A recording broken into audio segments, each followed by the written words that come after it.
So, with that being said, I'm excited to announce that we have, for the first time, a presenting sponsor this year at the TopSoil Summit. Our partners over at Corteva. We've got an array of different projects going on with them. And as I mentioned, so many of our sponsors, we can't make this event happen without them.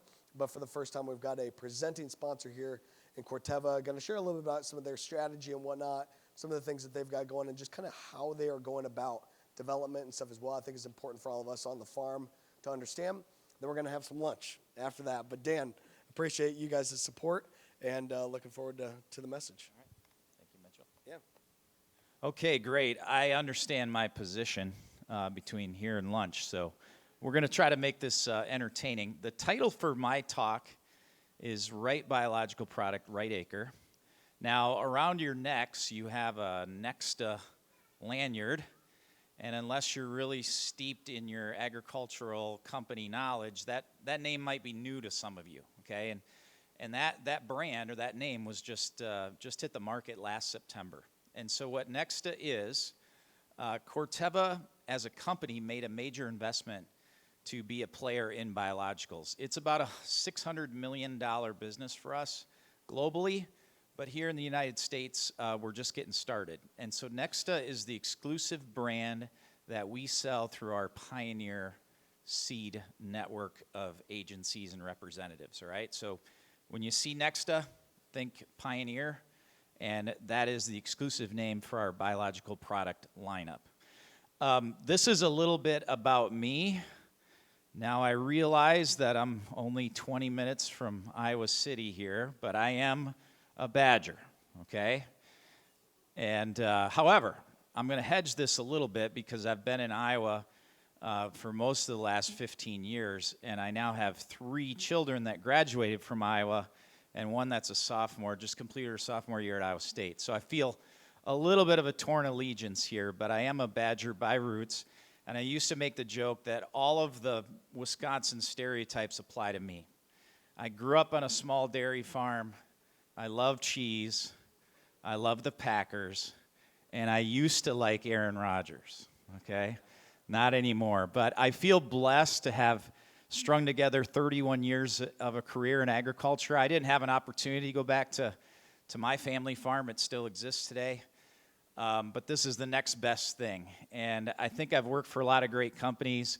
I describe myself friend, father, outdoor enthusiast, sports junkie, but really emphasize that friend part. And the thing I love about 31 years in agriculture is I've always been able to approach this like a friend. And as a good friend, or as a friend to a lot of farmers and other industry professionals, I've always tried to give the advice that I would give my best friend, or I'd give my dad. And I now lead the biological sales team for Corteva.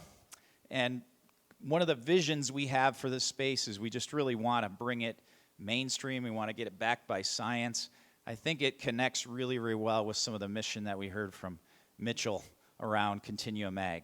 And so to get things kicked off, how many folks are like me and sort of remember how the microwave revolutionized sort of the way you cook, the way you prepare food, right?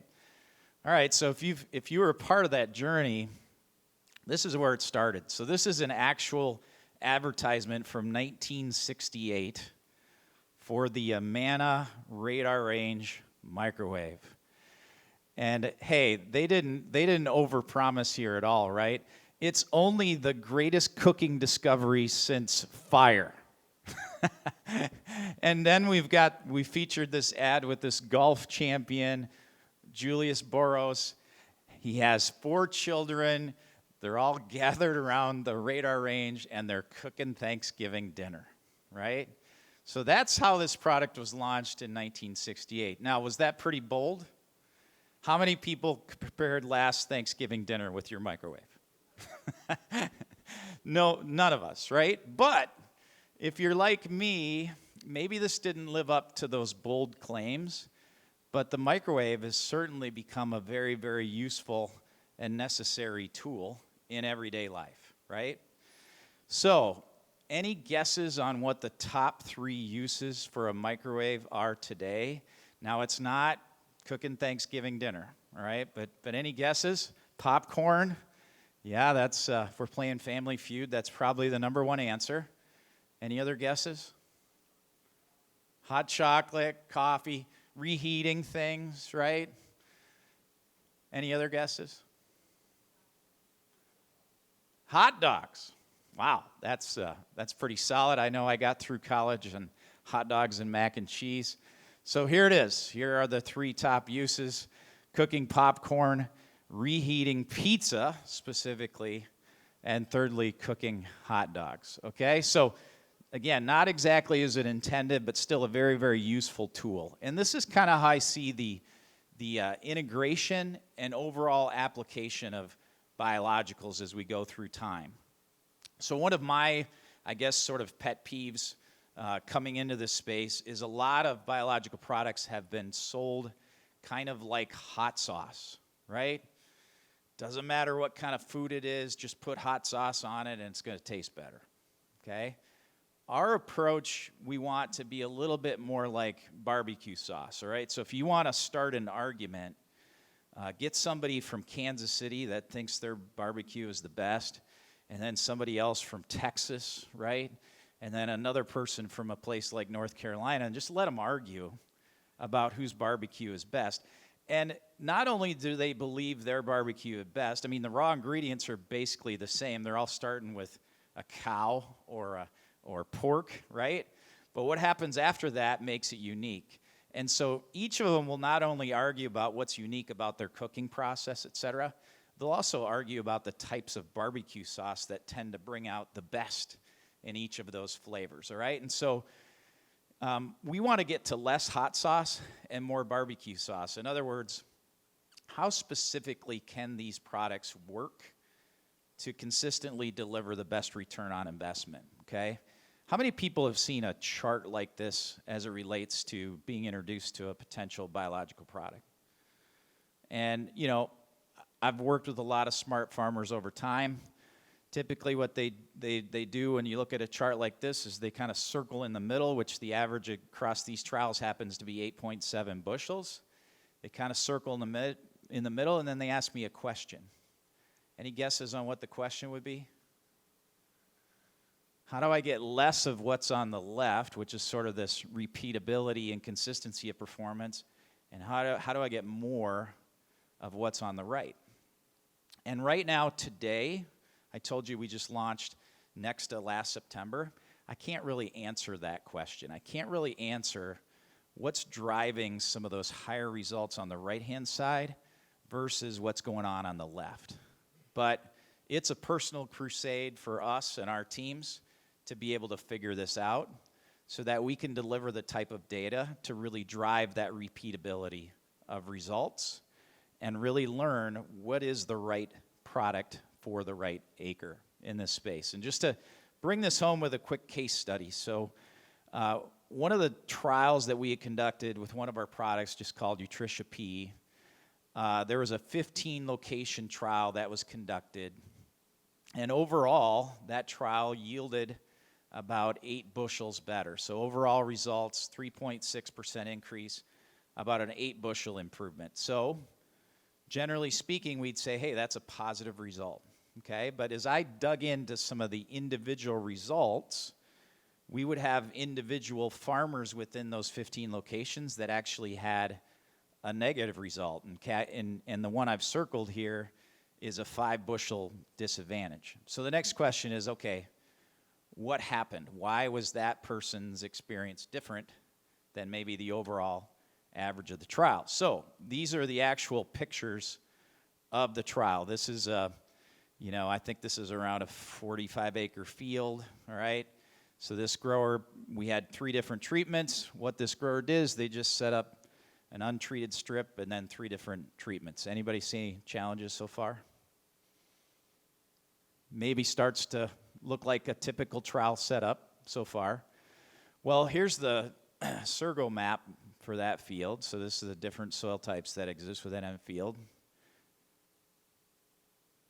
And this is the correlated NCCPI productivity index. So how are you feeling about this trial setup now? Less confident or?